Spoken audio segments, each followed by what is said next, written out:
Hey, Tony Gaskins here, popping in now. Another episode of Talks with Tony. I didn't have anything on my spirit today for Small Business Saturday, but my wife with my oldest son at soccer training, so gave me a little bit of time here. So we're gonna dive right into this letter. I have not read it at all, so we're reading it together. Hi, Tony. First, I want to say how much I appreciate you and your beautiful wife for allowing you to do what you do. I thank God for allowing me to find your channel. I know that I am healing at an accelerated rate due to the numerous hours I spend watching your videos, reading your books, and working on myself. A few months ago, I did a coaching session with you. One of the red flags I did not catch from the grown boy whom I had dated for 9 months at the time was that he did absolutely nothing for my birthday. Who does that? He had moved 5 hours away, had custody of his grandson, and made some flimsy excuse that he likes to see people's expression in person. So he was going to give me a present when he saw me. SMH. I firmly believe that people make time for what they want and that they'll cross oceans to be with who they want. I even suggested he bring his grandson, who he said he didn't have anyone to watch, with him. After all, we supposedly were going to build a life together. That's what he said the first 7 or 8 months. At the year mark, I had started watching your channel. Seeing his games, I called him on it and he ghosted me. Rejection. But I thank God for his protection. Can you talk about holidays/birthdays and what they mean? Thank you so much. All right. Thank you. And now, if you're a Jehovah Witness, uh, exit stage left. Because I don't not even want to hear what y'all the holiday pagan exit stage left. All right, all Jehovah Witness. God bless you. God bless you. I got family members that Jehovah Witness. Don't celebrate birthdays, nothing, holidays, nothing. Hey, God bless you. God bless you. Okay, I'm finna get me a holiday in. You hear me? I'm finna get me a holiday in. Now, it's two sides to this, and this is a good lesson for women on men. And what you have to realize is that just men in general, on average, there are men who, turn it up a notch for the holidays, but men in general, on average, have a lot of holiday anxiety, a lot of gift giving anxiety because it's so hard to do. Now, this guy here doesn't love you, so in this case, it that is telling. He doesn't love you. He moved 5 hours away. He got these raggedy excuses. He coming up with stuff, and he talking about y'all gonna build a life together. The year mark, he still ain't doing right. You seeing the games. So this type of man, holidays and birthdays, they are very telling. And it just shows that he's treating you the way he sees you. He's giving you what he feels you deserve, nothing or little of nothing. Now, on the flip side of that, when a man shows you that he loves you and you know that he loves you. So for me, I don't like waiting for a holiday to give. So in the month of January, I had already given my wife like 8 to 10 gifts. And then between like February 1st through February 10th, I had given her like another 4 or 5 gifts. And then come the actual Valentine's Day, I was like, okay, I still got to give her something on the day because that's the day that the world celebrates. So I don't want her to not have anything to open on the day, even though she had told me, listen, you have already given me enough. I do not need a single thing for Valentine's.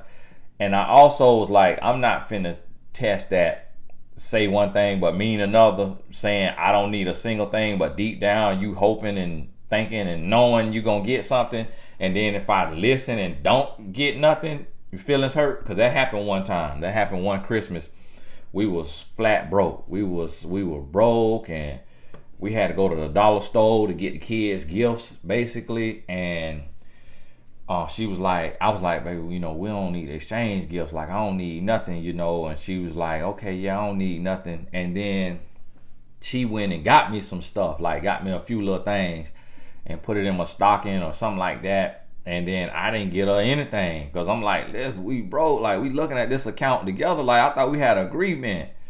And so ever since then, I don't want to hear that I don't need nothing. And she was hurt. I could see it in her face, She looking sad.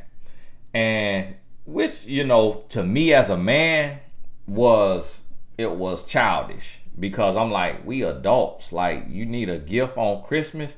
That's how I was as a man. And then I started to find out a lot of men are like that. And the reason why we like that, I know now my wife take holidays very seriously, so I have to take it serious with her because that's my wife. I can't say, no, this how I am, this what it's going to be. No, I have to love her the way she needs to be loved, not the way I want to love. Me personally, I don't care about holidays. Personally, I don't care about gifts. That's how I am. Gifts is not one of my love languages, but gifts is one of her love languages. So I have to speak that. And so that's what you have to understand about a man. Is a man who cares for you. He, even if he doesn't like holidays, don't care for holidays, if it means something to you, he is going to make it mean something to him if he cares for you. And so that's what you have to understand. So what I showed y'all on the video of the Valentine's setup, I spent money. I didn't have to do all of that myself. A company came in and did that. And so when a man gets to the place to where he has a few dollars that he can spend, just like what Michael B. Jordan did for Lori Harvey, everybody was like, oh, that's so sweet. Really, it was nothing. It was a check. He didn't do anything. He just cut a check. Like, you go to the event planner come up with everything. They give you all the ideas. You may say, oh, well, she like this kind of animal. Okay, well, let's get this kind of gift. And let's do this right here. But all the setup, all the hard work is done by the event planners. So any man could do that if he got the money to do it. So if you gonna cut the check, the event planner could get it done. And so, but to the woman feel like, oh wow, I feel so special. Like my wife, she felt special. I ain't have to lift a finger. I had to stroke a pen. Stroke that pen. And that whole setup that day with all the little treats and all of that right there, it cost $1,300. Now, it took a lot of work for me to get to the place to where I can afford to pay somebody $1,300. That's not a little bit of money. Everybody know that.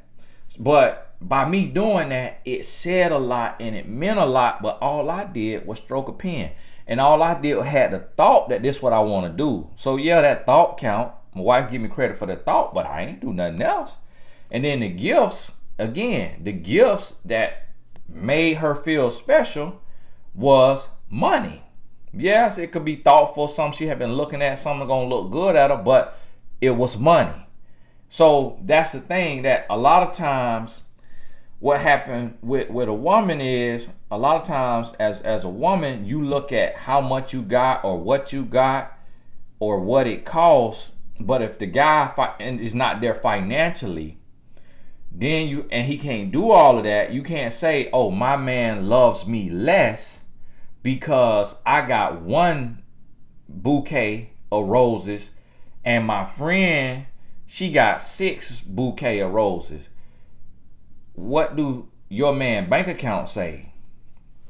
You see what I'm saying? Now, when he really loves you and he doesn't have money, he may take this here piece of paper and fold it in half, okay, and do a little writing on it and write you a handwritten card.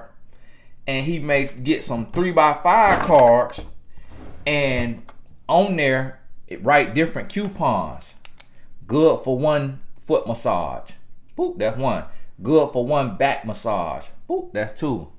Good for I'm like, why that paper moving? Why paper behind move? But my charger was falling off the table and pulling the paper. I'm like, whoa, what going on here? Nah, stuff in here moving on its own. And it writes you another boom. And so my wife, she said that. She said that the other day. She said,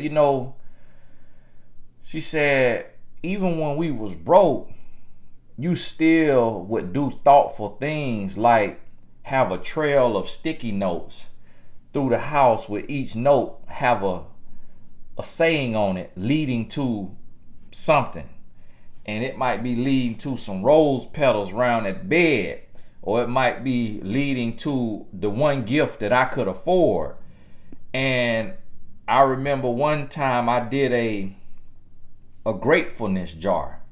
And I got a jar, and me and my sons, we went to Michael's, and we got all these different little things from Michael's art store, and we got these jars, and the little mason jar, but the big ones, and we put designs on it, stuck all the hearts, all the little stuff. Number one moms put little jewels on it, the little fake jewel looking things, and we stuck all that on there. And then we got the piece of paper, and then we ripped up the paper into several little slices, and then we wrote on there what we thankful for and what we love about her. And then we put all that in the jar, so that she opened the jar and she pulling them out one at a time, and she reading from my sons. I love when you make me breakfast. I love you for taking me to school. I love when you read books to me. Then she read my stuff, I love the sacrifices that you make. And she reading this, and probably after about the 9th or 10th one, each one is hitting her. Boom, boom, boom. Tears just started streaming from her face. Now that didn't cost a lot of money, but it was a thought. And I remember with that day, me and my sons got up, and that could have been Mother's Day. It could have been Mother's Day, but again, a holiday. We got up, and I got some red food coloring, and we whooped up the pancakes, and we put the red food coloring in there to turn them red. And then I got a heart-shaped thing, and we poured it in there, and we made heart-shaped pancakes. And then I got some strawberries, and I chopped them up because she loves strawberries. And I got some bananas, and I chopped them up, and I put the bananas around the plate, the strawberries around the plate, and had the heart-shaped red pancake. And that was thoughtful. And then she had that jar, that grateful jar. Didn't have a lot of money, but I thought about what's gonna make her feel special. You see what I mean? And so when a man loves you, he's going, and he knows holidays mean something to you, he's going to find a way. When he don't have money, he gonna find a way to make it special, even if it's with acts of service, massaging your feet, massaging your back. Okay, little peach cobbler. He gonna do what he has to do to let you know I love you, and I want to serve you. He gonna cook you breakfast if he know how to cook. If he can't boil water, then all right, you can't expect him to cook nothing. But he gonna do what he got to do. And I remember one time I ain't have much money, but probably had about $500 that I could spare. I took and rented us a hotel room, like a little sweet looking thing, a little place. It looked like little apartments, and maybe it was called like Mainstay or something like that. It was the chef idea. And I hit up a party promoter, and I said, hey bro, I know you connected in the city. Do you know any chefs? He said, oh yeah, I got a homeboy. He told me about this guy, big old black brother, 6 foot something, heavy set. And I had him come over he came to the house one time, and he cooked. And he probably charged $100, $150. And he cooked filet mignon, some asparagus, and maybe a lobster tail. And the only bad part is he had Hennessy that he had to drink while he cooked, and maybe he had some Red Bull, and he had his rap music. He got to turn his music on, get his Hennessy and Red Bull, and be drinking and cooking. That's how he do. And then the next time I did it at the hotel, and he came in there and he cooked. And he cooked, I paid him. But it was just something to say, listen, instead of a restaurant, I want your own meal, me and you, candlelit dinner, chef prepared. And I done did that 5, 6, 7, 8 times. But, and it didn't cost a lot. The little local chefs, they charge $150, you know, to come and do that. And one time I had a Mother's Day brunch. Her mama, my sister who was a mom, my daddy, his wife, you know, all the moms. And we had crab legs and shrimps and shrimp and grits because they love seafood. And that thing cost me like $350 to feed 10 people. And so that's what I mean. And these just some examples for the men watching this. But anytime I do something like that, my wife is extremely grateful. She's extremely grateful, and it means the world to her. And so I say that to say, you know, you have to understand that, for one, a man who is in love with you, he gonna find a way and make a way to make you feel special. But at the same time, you have to look at that man. So this ain't a one size fits all, because you got to understand where this is unfair at is I'm a romantic. You hear me? So what I mean by that is I'm nasty. Okay? So my wife done experienced some things. You hear me? And I'm a romantic. So what I used to do is I used to write poetry. You hear me? That have them in their tears. And I remember one time my wife, I had gave her a poem when I first met her. And she happened to be at my apartment, and she was either on my computer or in my drawer. She found the same poem with another girl name on it. From that day forward, she didn't want another poem from me. But that's how I used to be. I was 21, okay? And I had a gift for writing. Most men can't put a sentence together. And so here I am. If I could sit down and write with good grammar and punctuation and some rhyming, and this poem hidden, okay, Langston Hughes. So now the woman, she like, oh. But then at the same time, I was a drug dealer. So it was a juxtaposition. Don't even know if that go right there, but it sound good. It was a juxtaposition that was like, how this dude sell weed and carry guns but write poetry. So it was like thug passion. And I had 6 gold teeth in my mouth, which in Florida, that meant you in them streets. That meant you certified. That meant, okay, you crazy. Because if you're going to put gold teeth in your mouth, you crazy. So it said all of that. And so I'm looking like the bad boy, but really got a sweet heart. Like the soft boy. And I had mixed that together. So what happened was, that's how I moved. I was a romantic ever since I was young. So if you got a man that he worked with his hands, like I don't work with my hands. I pay men who work with their hands. The floors got laid in here, these tiles, I paid a man to do that. I know men who in their own house, they do it themselves. I'm not that type of guy. I'm not finna be down there hurting my back and doing all that all day when I could do something else that's in my gifting that can be a blessing to my family more than me laying them tiles.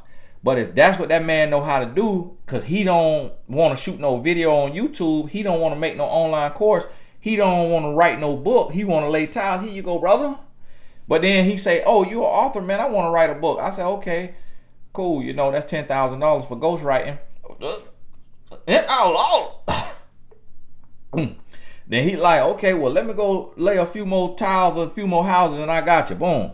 I said, yeah, I'll take $5K to start, $5K when I'm done. Before I give you the book, you give me my other $5K. Because when I give you that book, you could go publish it. All right, $10K. All right, boom. There you go. You want to put it on a credit card? Okay, I'll send you an invoice. Here you go. Put it on your credit card. And so I do what I do. He do what he does. So if you got a man, he worked with his hands, he been building houses, he been plumbing, he been doing construction all his life, he's been hardened, he didn't have his father in the home, you know, he slept in a car at period of his life, he done been homeless. This man might not be thinking about no gifts. To be breathing is a gift to him. He done been shot at, he done been shot, he done been to prison. This man lost his parents at a young age, or, you know, you have to look at your man. You can't compare your man to me. You can't compare your man to Michael B. Jordan. Michael B. Jordan is a thespian. You hear what I'm saying? And thou shalt not. Berkeley's, come here thou. That's what Michael B. Jordan do. If your man in the streets, he been hustling to make it, he's not Michael B. Jordan. Michael B. Jordan hands soft. You hear me? Like mines.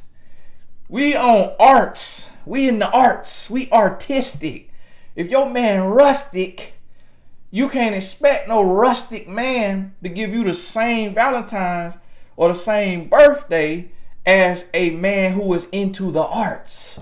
See, I write a book in 5 days, a 300-page book in 5 days. That's arts, artistic. So my mind gonna see differently. So even though the event planners came in here, I told them I want rose petals on the floor. I want red and silver balloons or red and gold balloons.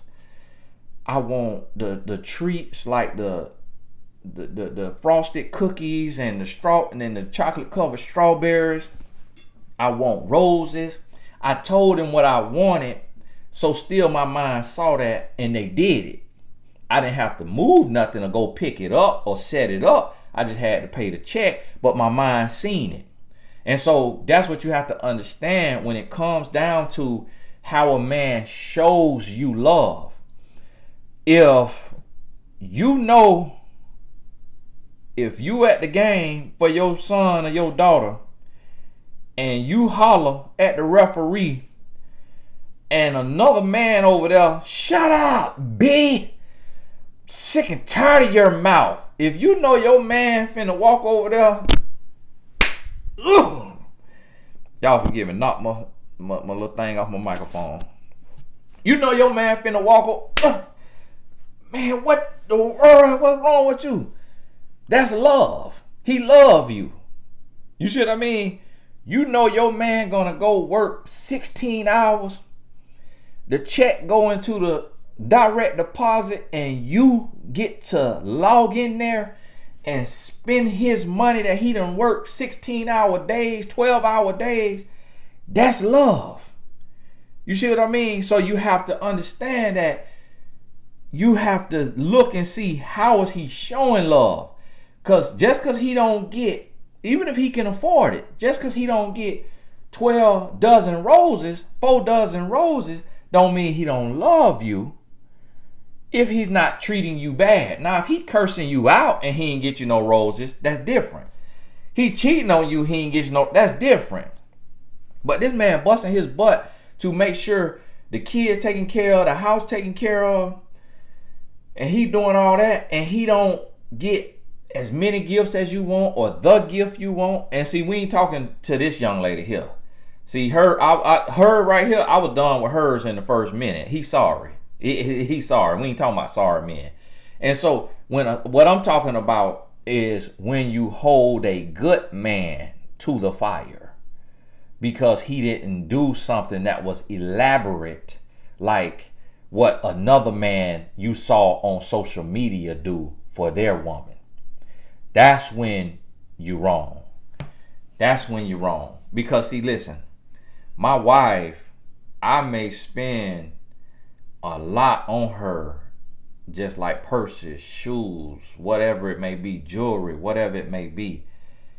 I may spend on her, but I'm a bad spender. Meaning that I don't worry about money. You know, I don't worry about money. I'm not the type that's gonna try to have no savings account that's just all in the millions. No, that ain't how I am with money. For me, I'm like, I'm gonna spend every dime. and I'm gonna get up and go to work tomorrow and trust God to move tomorrow. And yes, I'm gonna invest, but if I need that investment that's on that stocks to buy me something that I want, like I just bought my Sprinter, it ain't came yet, but the down payment for that Sprinter came out my investment stocks. All my stocks that I had on there, I went and selling some of them stocks. Hey, I'm sell these stocks now. Come on, all right, got to put a down payment on my Sprinter. Some men not like that. Some men, they are, what they would call fiscally responsible. Me, I don't deal with money like that because I know I trust God to meet my needs, and I know that God has given me the ability to work and to earn, and He has given me an infrastructure that I could earn every single day. And even if something where I couldn't do the work, my wife could come in and do my work. She could come in and run an ad for my certification. She could come in and run an ad on Facebook for this book. She still could come in and take over and earn the money just from the infrastructure. Whereas if a man does construction, the construction not gonna do itself. So unless he owns the company and the workers are working for him and he got the license, and the workers go do the work, and he could be in the bedridden, but still earning money. But if he is one of the workers that got to go lay to work, if he can't be to work, they not gonna pay him. So there's a difference in how I earn, because I earn digitally. I have evergreen products. My earning happens while I'm sleeping. So I could be sleeping and someone could buy my book, and that book is gonna be there forever. So that's the difference in earning. So I can spend differently because I earn differently. But if a man works a 9-to-5 job that has a set salary that is determined on him showing up to work physically, then he has to be fiscally responsible in a different way than me. So even if we make the same amount of money, but if he doesn't show up to work, he doesn't get paid, then now he has to budget differently. I don't have to shoot a YouTube video tomorrow, but YouTube will still pay me tomorrow based on all of my videos that already exist and getting views. Whereas if he is a surgeon and he earns what I earn, if he doesn't go do surgery tomorrow, he's not getting paid. The doctor who does the surgery is getting paid. You see what I mean? So again, that's why every situation, you have to look at your situation. And you have to say, well, Tony Gaskins bought this. When I look at his wife, look at this shirt, look at that shirt, look at this purse, look at that purse. And I know you make good money. You make what he make. Why you don't buy me gifts like that? You have to look at his situation. Does he do what I do? And does he earn money the same way digitally? And if not, if he earns it physically, then he has to budget differently, because if something happened to his knees, if something happened to his back, if something happened to his eyes, he could no longer make money. If something happened to my eyes, I still could write books. If something happened to my fingers, I still could write books. If something happened to my knees, I still could shoot videos. If something happened to my voice, I still could write books. You see what I'm saying? If something happened to my hearing, I still could write books. So you have to realize that your man, he may say, listen, I understand that we got $50,000 in the account, but my work pay is not guaranteed tomorrow if something happened to me. So I can't afford to go spend $5,000 on a Chanel purse or $20,000 on a Birkin bag just because we got $50,000 sitting in our checking account. Like, that could be dwindled down very fast. And all we gonna have to show for it is a purse. Then now you go sell that purse and only gonna get 3,000 and we paid 5,000. And so his financial reasoning may be totally different. So you can't look at my wife and see her in designer clothes and say, oh, well, my man make money, but I don't have a designer brand. And because it's different, it could be apples to oranges. And so that's what I mean by, I have noticed that some women, everything, you have one thing that you judge a man on, and you judge him based on a comparison to another man. And that other man has a completely different story. So the man that I am today, the man that you see over here online, this other man you looking at or listening to online, if you don't know or seen or experienced just how bad that other man was, then you can't realize how your man's growth is actually on par for his life. Oh, little ashy. It's on par for his life, because the man you dealing with, he been like, listen, I'm growing. I ain't that drastic yet, but I'm still growing. But also understand, he may be like, I never put hands on a woman before. I never slept with 3 women in a day. I never begged a woman and coerced a woman to be in a relationship with me and then never talk to her again. So the man you watching online is so drastic in his change, so dramatic in his change because of the level that he did dirt. Whereas your man may be like, I never did all that. So I'm on a natural growth progression, but it ain't gonna be as drastic as him because I ain't never been as bad as him. And so that's why you can't compare apples to oranges, and you got to look at it, and you have to evaluate your heart, and you got to look at what this man does, and you got to say, overall, does he love me? Does he love me? Does he show me love? And I've seen a lot of women say that, you know, but at the end of the day, with love, yes, it can be shown many different ways, but the key is it will be felt. It will be felt. If you don't feel loved, and it's not based on a comparison, don't look at another man's wife and what she get, because you don't know what she get behind closed doors. You don't know what her man is doing behind closed doors. You're not with him 24 hours a day. So you may see him pamper her online, but you don't see when he cheating. You don't see when he is addicted to nasty movies. You don't see all of that. Your man may not get you all them gifts, but he's not cheating on you. He's not eating on you. He's not nasty movies.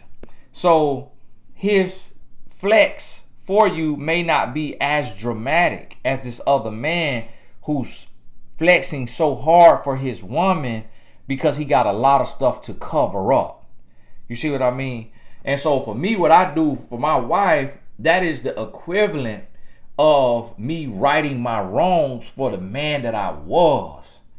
I was such a dog in my life that me being the man I am today is just the other end of the spectrum. Like, I got to go all out because I was the worst. So now I love with the same intensity that I used to be a dog. And so that's why it can't necessarily be compared to just any one man who may not have that same story or that same kind of conviction, because he's never done to women what I have done. And I know some women say, well, Tony, you met your wife at 21. Yes, that makes it even worse because I did a whole lot in 6 years. From 15 to 21, I did a lot. A whole lot. And enough for a lifetime. At 21, I had done more dirt than men that was in their 50s and 60s. You hear me? And so that's why I go as hard as I go. And so well, you have to understand that don't ever let another man outside of your home, outside of your relationship, become the standard for how you want to be loved if you don't know that man full story in comparison to your man's full story. If you don't know and understand that man's convictions in comparison to your man's convictions, and if you don't understand that man's style and love languages and personality in comparison to your man's style, because I had a father in the home who loved me and showed me love dearly. And so that softened my heart. I didn't have to be hardened to the world. Everything I did in the streets, it was a choice. I wasn't forced into the streets. I didn't have to do that to live or to eat. I did that to look hard, to be tough, to get a thrill. I did that for fun. Whereas other men, they was raising themselves from the age of 11, 12. So they hustled because their mama was an addict and wasn't feeding them. So they had to go sell the very drugs their mama was addicted to so that they could make money to feed themselves and their siblings and their mama. So he's going to be built differently on a holiday than me. You see what I mean? And so, and this right here is what I want people who watch my videos to understand. And this why I don't come on here to pander.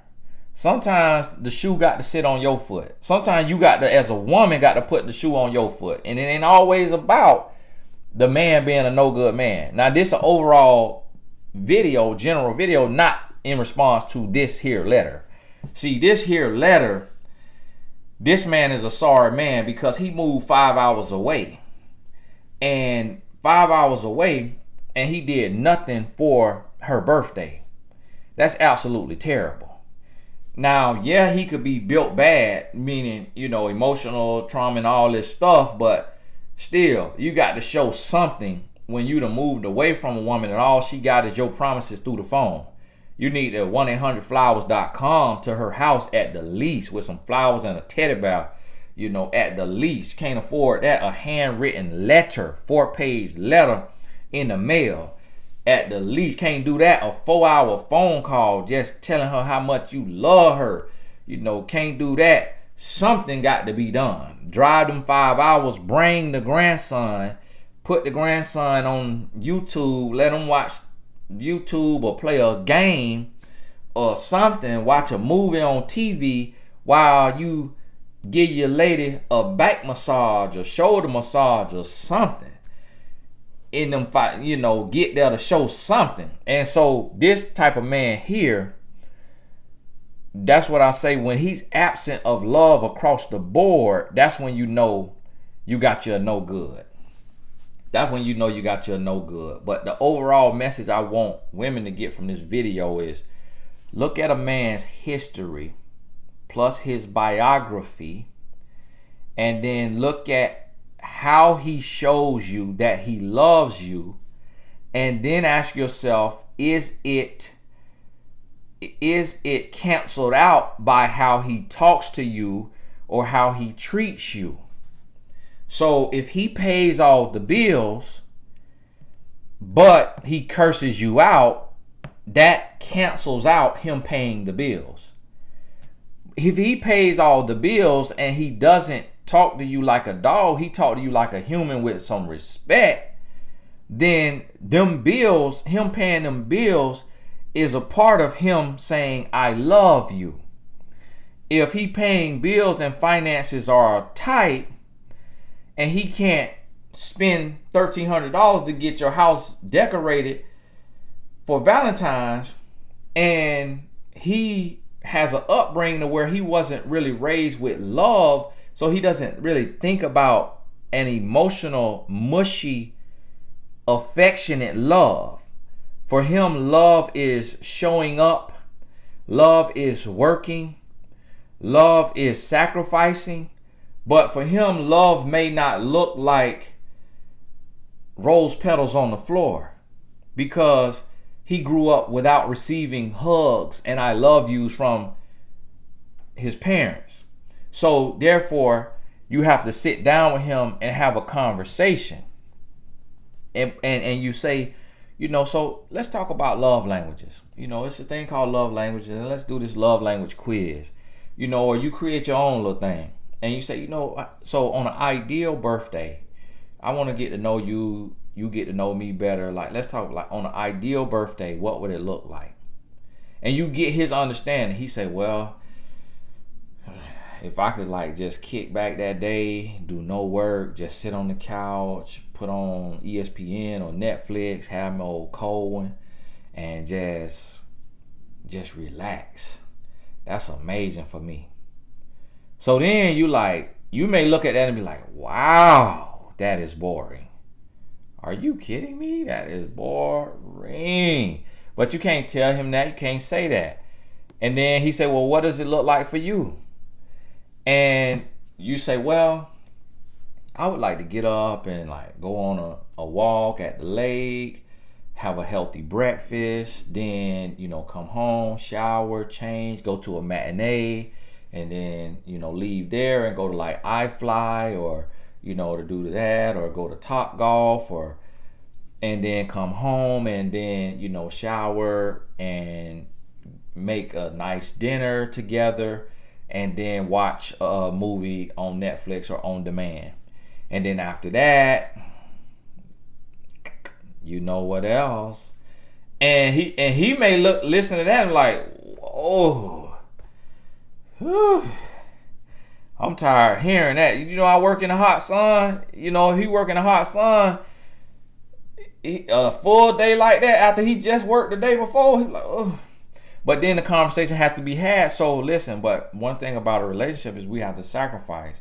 So what you want to do, your day, it sounds extremely boring to me because I'm more of an active person. And then this could kind of start an argument because he said, yeah, that's boring to you because you work in the air conditioning, sitting in a comfortable chair, typing on a computer all day. The reason why it's not boring to me is because I work in 100-degree heat, or I work in 0-degree weather with whatever the seasons, or I work in pouring rain. And so I want to sit home and relax. And listen, I'm not trying to argue. Like, I'm not discounting what you do, and I understand you work hard and you do all of that. And so what I'm telling you is that although what you want to do is not my cup of tea, I will do that with you with a smile. I will serve you your food. I'll bring you your cold one, as long as you don't get 2 tips. And I'll bring you your cold one, and we'll sit there and I'll watch all that with you. And if you don't want me there, if you just want to relax, just so I'll go get my hand nails done or whatever, go hang out if you don't even want me there. If you just want you some free time on your Father's Day or whatever it is, sit in your man cave, which might be the couch, depending on where y'all live. If it's you're in an apartment, the man cave, it's the couch in the living room.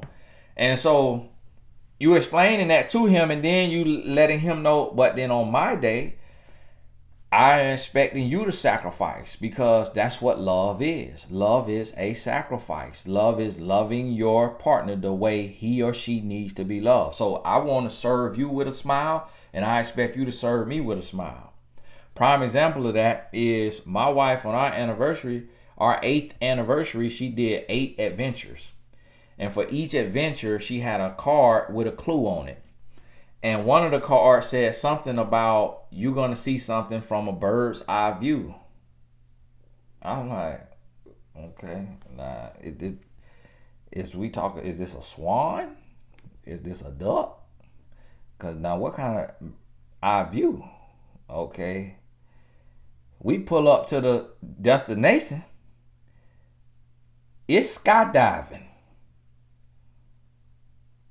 I say, okay. So we finna skydive. I don't even like heights. I don't even like a roller coaster. We finna skydive? And then she said one sentence. She said, well, it's my anniversary too.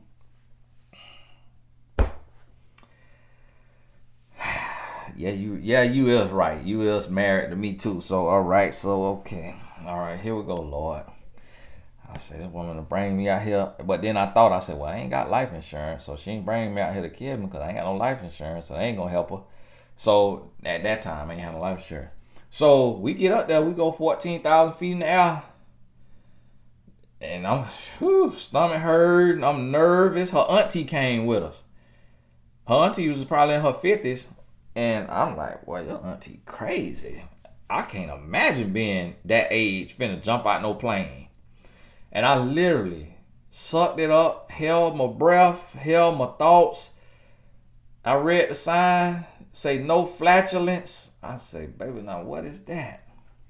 I thought it was talking about a down there. She say that mean don't pass gas. I was like, oh, okay, let me suck this back in, cause I was getting ready to let something go. And cause we way up there in the air. And man, look here. I did that for my wife to show her I love her. And when I hit that ground, and I hit the ground wrong. I'm like, man, you almost broke my leg. Man, you should have told me how to hit the ground. Man, I ain't said I said in my head. But I'm like, I told my wife, I said, baby, that's the first and the last time I will ever skydive. I said, dude, and I did that to show you just how much I love you. Just to show you I'm willing to die for you. But never again. First and last time. Don't ever put that on now anniversary thing again, because your feelings will get hurt. And so I let her know that now. But that's what I mean. That's what a relationship is you seeking to understand, then be understood. You looking to serve. Because see, now look, after all the gifts I got from my wife, it was kind of like holiday anxiety. I was getting gifts because I'm like, man, the holiday coming up. And then when the gift come, I'm like, man, I don't feel like waiting. Like I want her to go and look at it. Trying to go and get my gratification. Like, go and get my smile. Go and get my thank you. Go and get my praise. Get my flowers while I'm here. The 14th of February ain't promised for me. So, hey, I want to see my flowers today. Go and open that. So a part of me in my mind for the Valentine's, I was like, man, look here. I really don't want to do nothing on Valentine's. All these gifts I done got. But then I had to remember, holidays really mean a lot to her. And I told her, I say for my Valentine, baby. And this one thing about her that she don't listen. But I said, for my Valentine, baby, I don't want no gifts. I just got my Sprinter. That's coming. That's a gift. I bought some land. I bought 10 acres of land for us. I'm like, that's a gift. I bought 10 acres. I bought a Sprinter. Like, those gifts to me that you had to prove that's coming from the family, income. And so those are gifts. I'm good. And I say, now what I want is some lingerie. A little bit of lingerie. You hear me? I'm on now, Miss Prude. I need a little lingerie on you. So that's what I told her I wanted. And then I heard some clowns on what they talking about? On Instagram, videos people were sending me, people talking about a woman, a piece of behind ain't no gift. That's a gift to me. That's still a gift. Good love making what the queen with my wife. That's a gift. Yeah, you could get it any day, but it just means something different on a holiday. And so they had a song by It's Your Birthday or something like that. So for me, I'm like, material stuff, I don't need that. I'm not no fashionista. In Spanish, we put the O on males. You know that? Yeah, see, fashionista, that's a woman. Fashionista, that's a man. I don't even know if that's true or not, but I'm just saying. We put the O for those of us who speak Spanish. Everybody do not speak Spanish. En nombre donde vive escuchar trabajar. Okay. Everybody don't speak Spanish. So what I had to realize is like, okay, this is my love language. So my wife, she love holidays. So she want to do a lot for me. So still, nonetheless, she got me a bunch of new t-shirts to replace my old raggedy t-shirts. And she got me a bunch of new pair of pants, to replace my old wore-out pants. So she still got me some stuff. I needed that stuff. She know I ain't think to get it for myself. She got it for me. I appreciated that. But then other than that, my days be pretty chill. It's stuff be pretty chill. And that's how I like it. Birthday for me is dinner and a movie. Birthday for her might be 4, 5, 6, 7 different activities.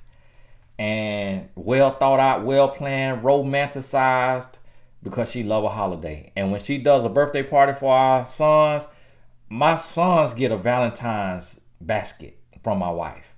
She make a Valentine's basket. It come with a pair of cleats, a favorite candy, an outfit, something. Easter, they get a basket. They birthdays, they get a extravagant party before we in this here. They have a party, got a theme, and it be the best party that's seen at their whole school. No other student have better parties than they have. And that's how she is. She love holidays. And when I talk to her about it, I say, well, baby, why you love holidays like that? And she say, well, when I grew up, my mom was struggling a lot of times, and I didn't really have the best experiences on holidays. It was some birthdays and some Christmases that I just really was not happy. Just wasn't the best experience. And so now that I'm an adult, I always told myself that when I become an adult and I have my own money, I'm going to do right. And I'm going to make sure my kids are extremely blessed on the holidays. And so that's her history and her biography. So I have to understand that. I never had that issue growing up. I had a mother and father in the home, and all the holidays, I got what I wanted on Christmas. For the start of school, I got the clothes I wanted. And then for birthdays, we didn't really take birthdays too serious. Birthday party wasn't really a thing. We just get money. I liked to get money, $250 to go shopping. So I didn't really focus on having a party or anything like that. So me and my wife, we polar opposites in that area. And so that's what I mean. When gifts and holidays doesn't really mean anything, you have to look at the history and the biography. And so here, one of my closing points is, and not just about this letter, but when you talk to your man or your woman, if it's a man watching this, when you talk to your other half and you talk about holidays and stuff like that, for one, they may be of a religion that don't believe in holidays. If that's not your religion, then that's the first problem you got, and you might need to think about moving on if holidays really mean a lot to you. If their love and all that mean more to you, then that's a compromise that you're going to have to make. Now, for two, it could be where people who lost people in their life, holidays could be a very depressing time. I remember working with clients, in the group homes, and if they had lost mother, father, or just had, depression issues, the holidays was always worse for them. So it was said. Some of them was faking it, and some of them looked like it was real. But some of them faking it for attention and for an outing. But some of them, it looked like it was real. And so, and I've always heard that the holidays is hard for people who, are depressed. So you have to look at your partner, because your partner, let's say something happened. Like one of my homeboys, his mom passed away from cancer. And we had a conversation one time, because on Mother's Day, he's really down. He's really down, but his wife is a mother.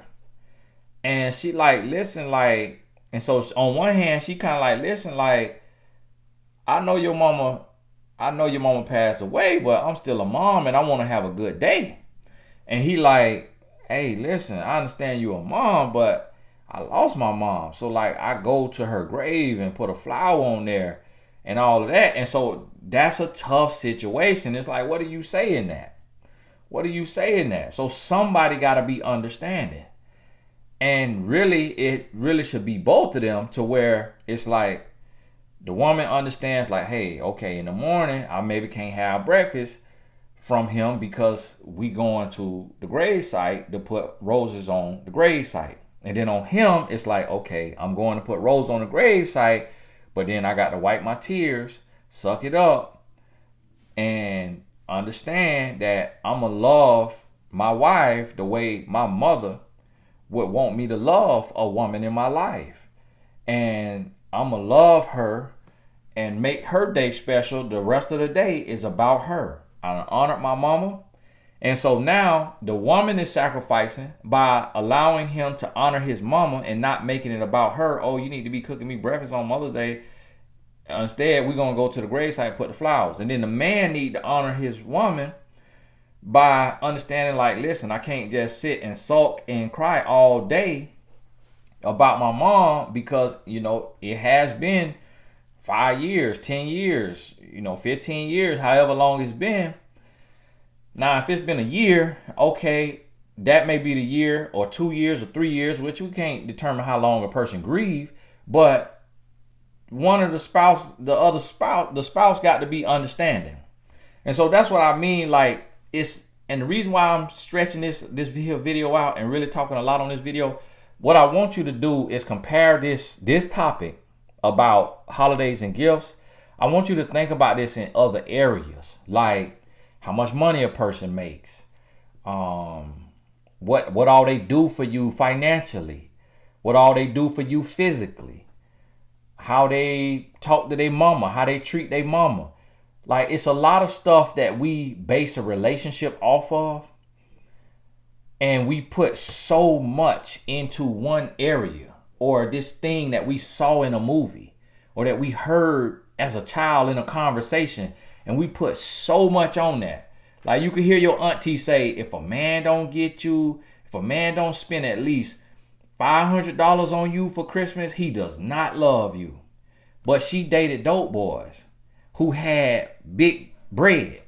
So if your man can only afford $100 haul from CVS or Walgreens with the foot tub and the foot scrub like how I used to do, then that's still love. Just because he ain't got 500, but you holding on to that one thing you heard an OG say.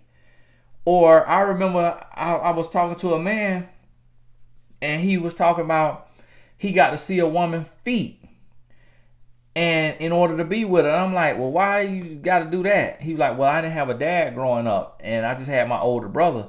And he was like, one time we watched this movie with Eddie Murphy. I think he said Boomerang or something. And he said while she was sleeping, he pulled a cover up over her where her feet stick out the bottom and look at her feet. And he's like, ever since I seen that, it just I have to look at a woman's feet.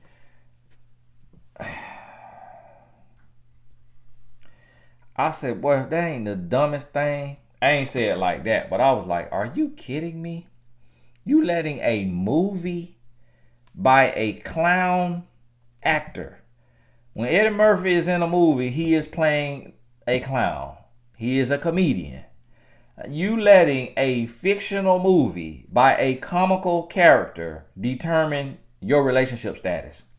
And he literally told me he had to break that. He did not want a second date with the woman that I matched him with because she had a black line running through the middle of her thumb. I said, you mean like a jam finger? Like her finger was slammed in the door and she got a bruise under the nail? Yeah, I don't know what it was, but I can't go on a second date with her. I ain't finna, that make her a 9. If she ain't had a black line down her middle of her thumb, she'll be a 10. But that right there make her a line. I can't settle for no 9. I was like, are you kidding me? Are you kidding me? And this is what I mean. So I'll stretch this video out so you can understand that you can't put so much stock into one area of analyzing a person. You can't do it because they have a history and they have a story and they may have a reason. They may have some trauma there. They may have some tragedy there, some insecurity there. And so you got to look at the whole picture and put it all together and really understand it. And understand, like, I have to understand, my wife ain't no gold digger. She not no label chaser. She's a fashionista. She like nice things. She like the finer things because her mom always dressed to the nines her whole life, even when they ain't had no money. And she couldn't always get gifts and things of that. So she loved holidays and she loved gifts because she slept in her car some nights. She went without a full course meal some nights. She was evicted 16 times before the 9th grade. So that trauma, that tragedy that lead her to now want to enjoy life at the fullest. So understand that. God bless you. I got to go for an hour. We'll talk soon.